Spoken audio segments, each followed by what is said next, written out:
Vamos a continuar con nuestras predicaciones en el Evangelio de Lucas. Hoy vamos a estar con el capítulo 2, versículos 39 al 52.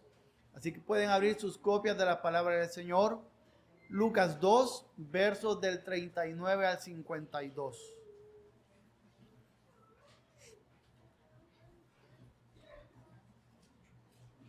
Leemos la palabra del Señor. Habiendo ellos cumplido con todo conforme a la ley del Señor, se volvieron a Galilea, a su ciudad de Nazaret. Y el niño crecía y se fortalecía, llenándose de sabiduría, y la gracia de Dios estaba con él. Sus padres acostumbraban ir a Jerusalén todos los años a la fiesta de la Pascua. Y cuando cumplió 12 años, subieron allá conforme a la costumbre de la fiesta. Y al regresar ellos, después de haber pasado todos los días de la fiesta, el niño Jesús se quedó en Jerusalén sin que lo supieran sus padres. Y suponiendo que iba en la caravana, anduvieron camino de un día y comenzaron a buscarle entre los familiares y conocidos.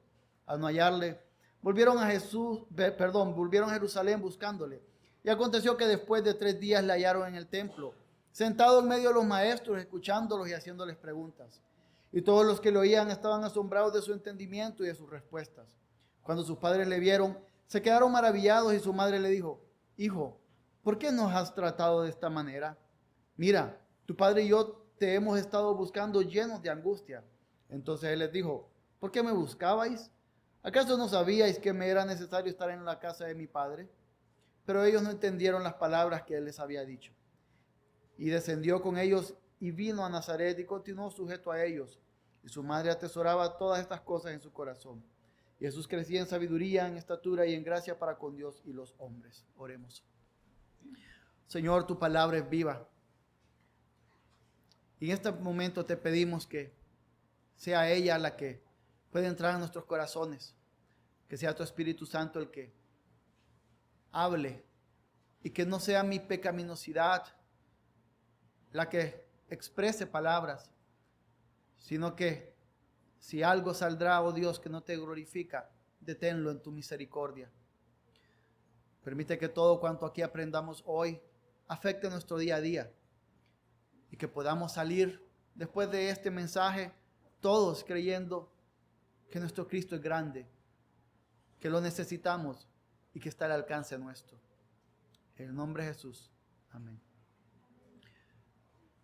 Mi objetivo en esta noche, hermanos, es que mostrarles cómo Cristo es el perfecto mediador. ¿Por qué Él es el perfecto mediador entre Dios y el Padre?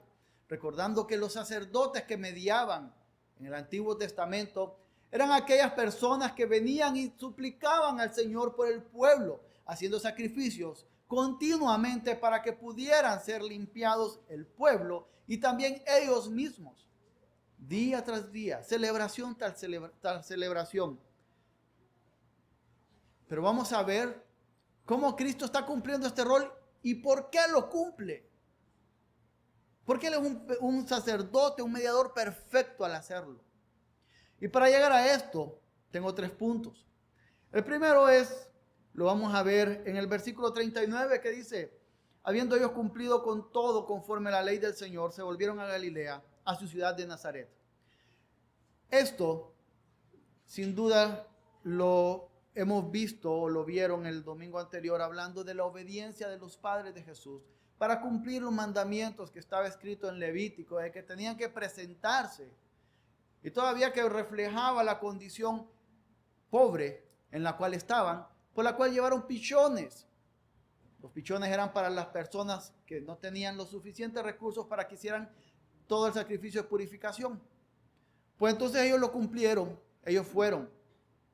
Pero también vemos en el versículo 41, sus padres acostumbraban ir a Jerusalén todos los años a la fiesta de Pascua. Esto viene de Éxodo 12. Les voy a leer una porción de Éxodo 12, del verso 11 al 20, y dice: y de esta manera lo comeréis, hablando de la Pascua. Ceñidos vuestros lomos, las sandalias en vuestros pies y el cayado en vuestra mano. Lo comeréis apresuradamente, es la Pascua del Señor. Porque esa noche pasaré por la tierra de Egipto y heriré a todo primogénito en la tierra de Egipto, tanto hombre como animal, y ejecutaré juicios contra todos los dioses de Egipto, yo el Señor. Y la sangre será por señal en las casas donde estéis, y cuando yo vea la sangre pasaré sobre vosotros, y ninguna plaga vendrá sobre vosotros para destruiros cuando yo hiera la tierra de Egipto. Y este día os será memorable y lo celebraréis como fiesta al Señor. Lo celebraréis por todas vuestras generaciones como ordenanza perpetua. 7 días comeréis panes sin levadura. Además, desde el primer día quitaréis toda levadura de vuestras casas, porque cualquiera que coma algo leudado desde el primer día hasta el séptimo, esa persona será cortada de Israel. Y en el primer día tendréis una santa convocación y otra santa convocación en el séptimo día. Ningún trabajo se harán ellos, excepto lo que cada uno deba comer. Solo esto podréis hacer. Guardaréis también la fiesta de los panes sin levadura, porque en ese mismo día saqué a Dios vuestros ejércitos de la tierra de Egipto. Por tanto, guardaréis este día por todas vuestras generaciones como ordenanza perpetua. En el mes primero comeréis los panes sin levadura, desde el día 14 del mes por la tarde hasta el día 21 del mes por la tarde. Por 7 días no habrá levadura en vuestras casas, porque cualquiera que coma algo leudado, esa persona será cortada de la congregación de Israel, y ya sea extranjero o nativo del país. No comeréis nada leudado. En todo lugar donde habitéis comeréis panes sin levadura. Estamos viendo Éxodo 12 y estamos viendo cómo surge esta celebración en la cual subieron ellos, que nos describe en el versículo 41 del capítulo 2 de Lucas. Era la Pascua, era el recordatorio de la liberación del pueblo. Y será algo memorable, algo grandioso, algo que deben de celebrar siempre. Y esta constituía una de las 3 fiestas de peregrinaje del pueblo. La Pascua, Pentecostés era otra, y la fiesta de los tabernáculos. Y esto ustedes pueden verlo en Éxodo 23, en Deuteronomio 16, Levítico 23, que habla de cada una de estas celebraciones y cómo debía de ser. Lo interesante aquí es que señala que la peregrinación tenía que ser el lugar donde el Señor indique. En ese momento el Señor donde había indicado es donde estaba el templo en Jerusalén. Duraba una semana. Era una semana de estar en la celebración de la Pascua. Y si ustedes estaban en ese tiempo y no vivían en Jerusalén, recordemos que el medio de transporte más rápido tal vez era un camello o un burro. No habían trenes balas, no habían aviones. Y yo no creo que hubieran suficientes camellos y burros para transportar a todos. Había que caminar. Entonces caminar significaba, imagino que en el mejor de los casos, una semana más. Algunos 3 días de ida, 3 días de regreso. Entonces estamos hablando que eran por lo menos 2 semanas en las cuales cada persona que quería o debía cumplir fielmente a esta ordenanza de celebrar el rescate del pueblo, dejaba sus actividades 2 semanas. 2 semanas. Se movía, se iba. Y ellos lo estaban haciendo. Estamos viendo un patrón de padres que son fieles en cumplir lo que el Señor manda. Un patrón de padres que, a pesar de tener que dejar tal vez de trabajar 2 semanas en esto, contemos las otras peregrinaciones y otras celebraciones que tenían que hacer, tenían que dejar de trabajar, pero ellos se mantenían fieles en ir hacia la casa del Señor cuando tenían que ir, y les mostraban esto a sus hijos. Cada ocasión que era necesario ir, ellos iban. Y esto nos hace pensar un poquito a nosotros en el aspecto de ¿qué sucede con nosotros en el hecho de cumplir lo que el Señor manda?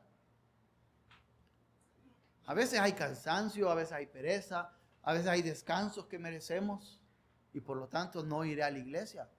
Por lo tanto, no debo hacer reuniones familiares, cultos familiares, o mucho menos mi devocional personal. Y luego estamos viendo personas que tenían que agarrar camino varios días antes para estar al inicio de la celebración. Es decir, llegaban antes, llegaban temprano. Pero a veces nosotros ni siquiera nos esforzamos en llegar temprano a una reunión de adoración al Señor. Y excusas podemos tener como lo tenían ellos. Ya se había ido el último camello, tuve que esperar a uno que viniera de regreso. ¿Qué estamos mostrando a nuestros hijos en cuanto a la fidelidad de cumplir lo que el Señor ha mandado en su palabra para nosotros, para su pueblo? ¿Qué estamos nosotros enseñándoles? Esto es algo en lo cual debemos reflexionar constantemente. Y a veces, esto puede ser que alguien diga, no, pero a los que tienen hijos. Pero si usted no tiene hijos y no va desarrollando un patrón de ser reverente al Señor, cuando vengan los hijos tal vez no lo va a tener, no va a aparecer de la noche a la mañana. Y si usted es abuelo o abuela, usted también puede enseñar a sus nietos ese patrón de reverencia en la adoración al Señor. Entonces estamos viendo aquí a estos padres cómo están enseñándole, y están enseñándole al niño Jesús, llevándolo con ellos. Vamos viendo desde aquí algo, familia. Vamos viendo que el Señor Jesús fue totalmente, completamente humano. Y lo sigue siendo porque resucitó y está a la diestra del Padre. Y Él es a veces hasta loco pensar que el creador del universo fue humano y tuvo que ir aprendiendo las cosas que el ser humano tiene que aprender. Y aprendió ese patrón de sus padres. Y si el Señor Jesús vio ese patrón en sus padres, nuestros hijos, que sin duda no son el Señor Jesús, ¿no deberían de verlo también en nosotros y aprenderlo también de nosotros? Entonces vemos un primer punto acá. Había una adoración que el niño Jesús, que el Señor Jesús aprendió a través de padres fieles a cumplir lo que el Señor había mandado. Pero ahora vamos a ver otro punto. Vamos a ver el dolor de los padres. Y nos vamos a ir del verso 42 al 50. Y aquí encontramos que cuando cumplió 12 años el Señor, conforme a la costumbre, conforme a lo que tenía que hacerse, que la costumbre era, una vez que el niño judío cumplía 13 años, pasaba a ser parte de la comunidad adulta judía. Y se exigía que por lo menos un año antes haya ido a la peregrinación, es decir, a los 12 años. Entonces estaban cumpliendo esto, de llevarlo para que él pudiera ver, él entendiera lo que sucedía. Pero había también aquí hay una cuestión, él estaba en ese punto de transición. Nosotros podemos ver en nuestros jóvenes, algunos ya pasaron por ahí, otros están ahí, que es un momento donde todos en la vida estamos en una etapa donde soy niño o soy adolescente. Y voy a jugar aquí en los columpios, pero ya me da pena que me miren ahí. ¿Qué hago? Entonces, el Señor Jesús estaba en esa transición, estaba en ese punto. ¿Qué significa? En las peregrinaciones, las mujeres con los niños menores de 13 años iban adelante. Y los hombres de 13 para arriba iban atrás. Entonces es probable que José pensara, uy, va adelante con María. Y que María pensara, no, ya empezó a irse atrás con José. Y en eso de ir así es como cada quien pensó que iba en otro lugar y puede ser que ahí estábamos suponiendo que sucedió eso y es cuando se extravió. Imaginemos a estos padres. Imaginemos a estos padres que pasan 3 días buscando a su hijo, no lo encuentran. Hace algunos años, para la boda de una de mis cuñadas, se hizo en la casa de mis suegros, allá en Olancho. Entonces, Avi se había ido con los niños antes. Yo llegué el mero día de la boda. Ese día llego, miro a Abigail sentada en una silla, la saludo, no miro a Benjamín, le pregunto a Avi, ¿Benjamín dónde está? No, ahí está, no está. Y lo empezamos a buscar y no lo encontrábamos. No estaba por ningún lado. Y el lugar donde vive mi suegro es grande, entonces hay un riachuelo, fuimos al riachuelo, no estaba allá. Y hay unas piscinas. Entonces fuimos allá y Avi siempre que cuenta la historia dice que cuando iba hacia esas piscinas su corazón iba latiendo más fuerte cada vez que se acercaba ahí, temiendo encontrarlo ahí flotando. Pero no estaba ahí. Y Avi con desesperación entró a la casa y empezó a gritar, Benjamín. Y allá al fondo escuchaba, ¿qué? Él había estado bañando y le había dado frío. Y se había ido a acostar y se puso cobijas y almohadas encima. Entonces ese cuarto donde habíamos entrado como 100 veces no lo veíamos porque ahora habíamos cobijas y almohadas. Solo escuchó ya, ¿qué? Y cuando se escuchó y se vio, fue un respiro para todos. Pues imaginen, esos fueron minutos. 3 días sin encontrar al hijo. 3 días buscando por todos lados. 3 días sin saber dónde está y qué está comiendo y dónde está y dónde ha dormido. Y es probable que esa historia que yo les comenté, que nos sucedió a nosotros con Benjamín, ustedes tengan una similar. De ustedes habiéndose perdido siendo niños, o de un familiar, o de sus hijos, que no los encontraban. Ahora, ¿qué nos hace recordar a esto? Esto nos hace recordar algo. Nos hace recordar que hubo un padre que lloró 21 años después de este acontecimiento, cuando Jesús tenía 33 años. Y él clamó en la cruz: Padre, Padre, ¿por qué me has abandonado? Había un Padre celestial que estaba llorando, porque toda su ira estaba cayendo sobre su hijo. Toda una ira que era nuestra estaba cayendo sobre su hijo. Ese hijo que al tercer día fue encontrado, levantándose de la tumba, encontrándose con aquellos que lo aman. No podemos o no debemos dejar de pensar en esta angustia de los padres, en la angustia del Padre Celestial y cómo voluntariamente ofreció a su hijo. Ninguno de nosotros ofrecería voluntariamente a nuestro hijo para que muera por un grupo de pecadores, para alguien que no merece vivir. Y es lo que encontramos aquí. Pero aquí encontramos algo más. Y aquí encontramos a veces una justificación errónea que pueden tener los hijos para hablarle de forma grosera a sus padres. Y es que cuando vemos que Jesús dice, María le dice: te hemos estado buscando. ¿Por qué nos has tratado de esta manera? Tu padre y yo te hemos estado buscando llenos de angustia. Jesús no es malcriado cuando él le responde. Entonces le dijo: ¿por qué me buscabais? ¿Acaso no sabías que me era necesario estar en la casa de mi Padre? Y es probable que ustedes en sus Biblias tengan Padre con mayúscula. Lo que estaba asegurando Jesús ahí, lo que estaba diciendo era su naturaleza divina como hijo de Dios.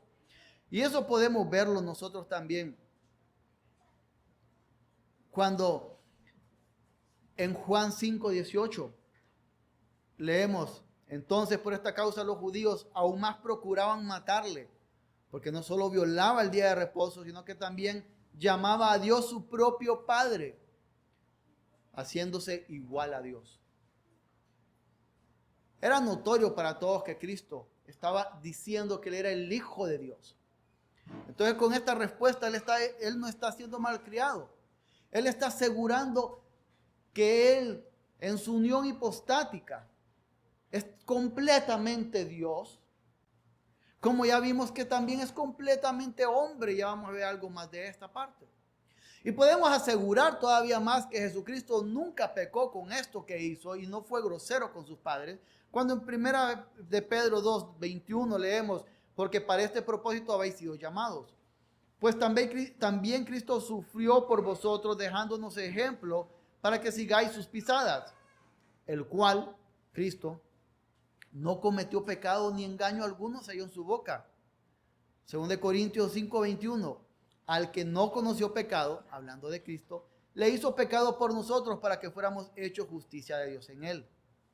Y Jesús hablando en Juan 8:29, y el que me envió está conmigo, no me ha dejado solo, porque yo siempre hago lo que le agrada, hablando del Padre. Estamos viendo y vamos a ver en otras partes, podemos ver en otras partes cómo la palabra del Señor anuncia que Jesucristo nunca pecó. Entonces, cuando él responde de esta forma, él no estaba pecando, él estaba asegurando su naturaleza divina. Así que, hijos, nunca digan: si Jesucristo le dijo a los papás, ¿por qué yo no le voy a decir eso a los míos? Porque ustedes iban a estar pecando, porque ustedes no son Jesús, no tienen naturaleza divina. Así que tengan mucho cuidado con esa parte. Y ahora, pensando en esto, debemos de recordar algo. Hoy es el día de salvación. Ese Padre Celestial que entregó a su Hijo está diciendo que hoy es el día de salvación. Si alguno de ustedes aún duda en sus corazones de haberse humillado y entendido la necesidad de Cristo para sus vidas, hoy es el día de salvación para que ese Padre que entregó a su Hijo, a Jesucristo, para que podamos acercarnos a Él confiadamente.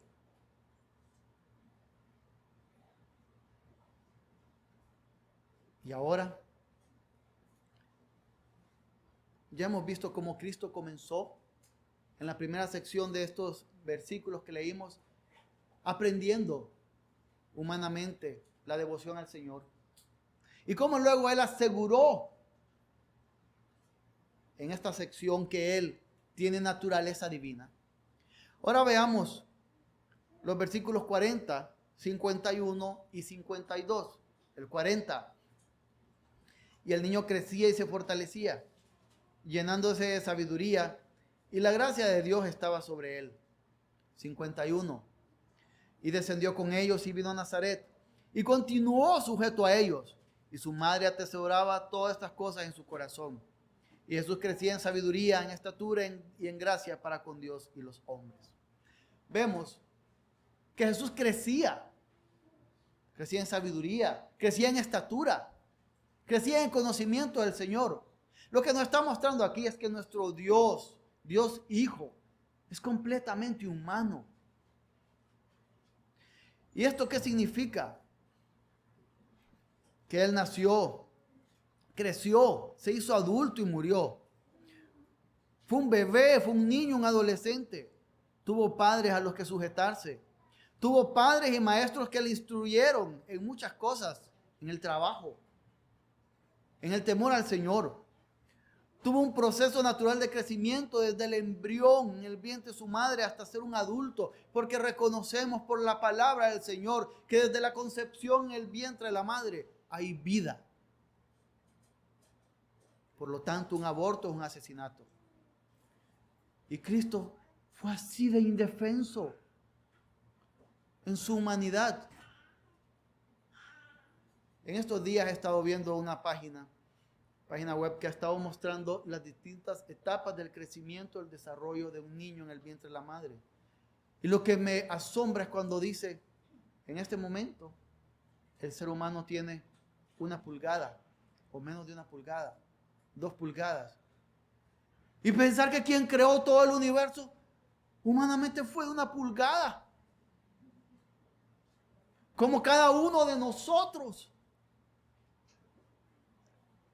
Aunque hoy tengamos muchas pulgadas alrededor, alguna vez no.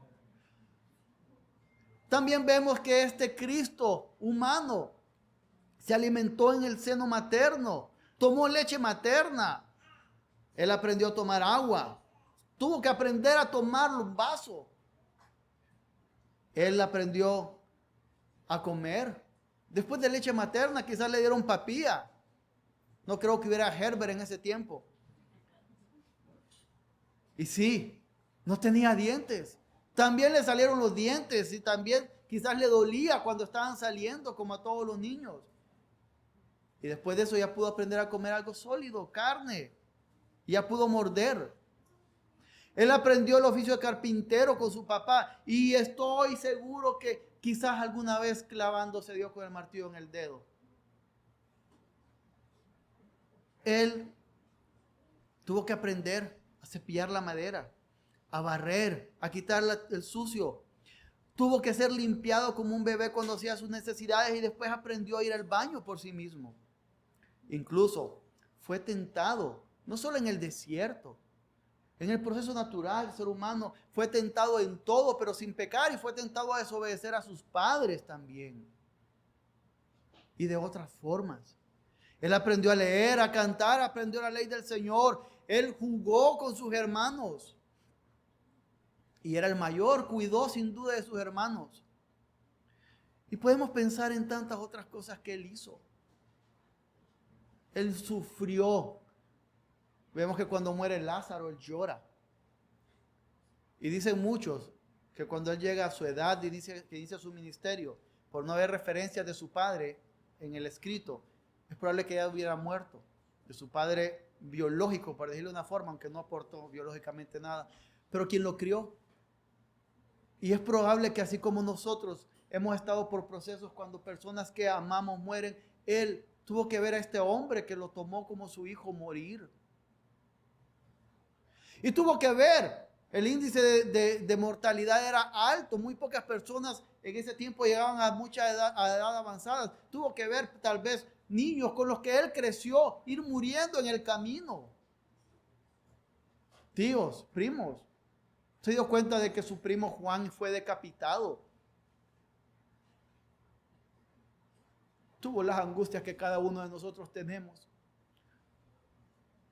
Tuvo familiares con enfermedades terminales, con enfermedades de toda la vida.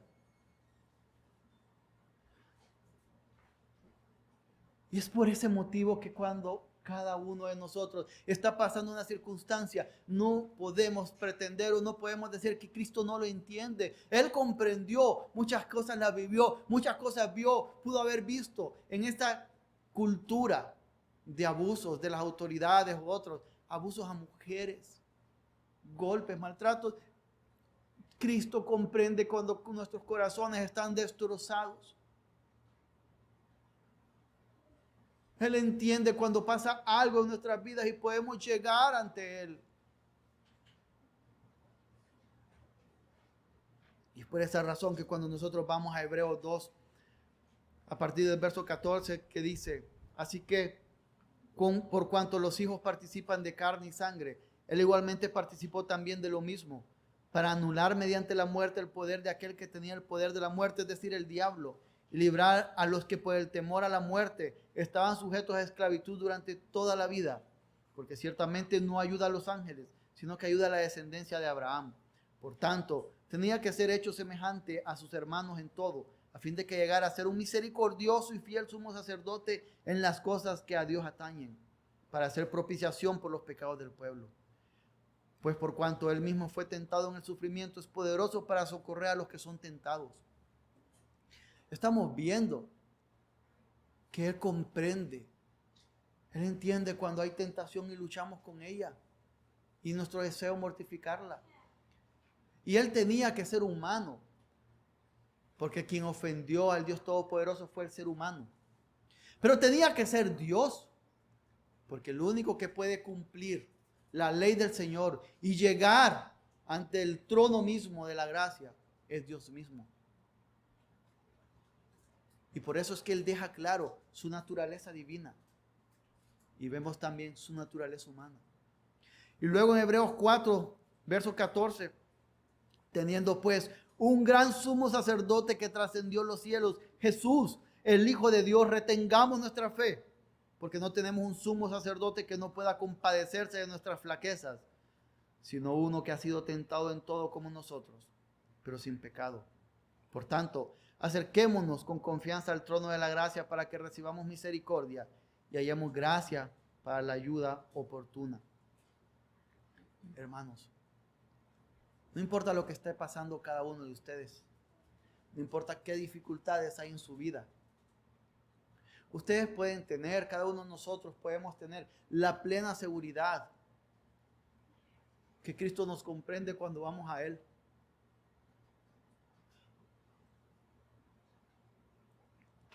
Que incluso cuando hay un porqué llegando ante Él, Él entiende. Como cuando aquella mujer le dijo, si hubieras estado aquí, mi hermano no hubiera muerto. Llegó quejándose, pero Él en amor, Él le dijo, no te he dicho que si crees, verás maravillas. Esto no significa que vamos a llegar y que Él se va a convertir en un genio de la lámpara o de la botella y que entonces se va a cumplir lo que deseamos. Esto significa que ya sea que Él dé la respuesta que queremos o que dé otra respuesta a las circunstancias que estamos pasando, Él va a comprender completamente el dolor en nuestro corazón y el gozo que puede rebosar de Él también.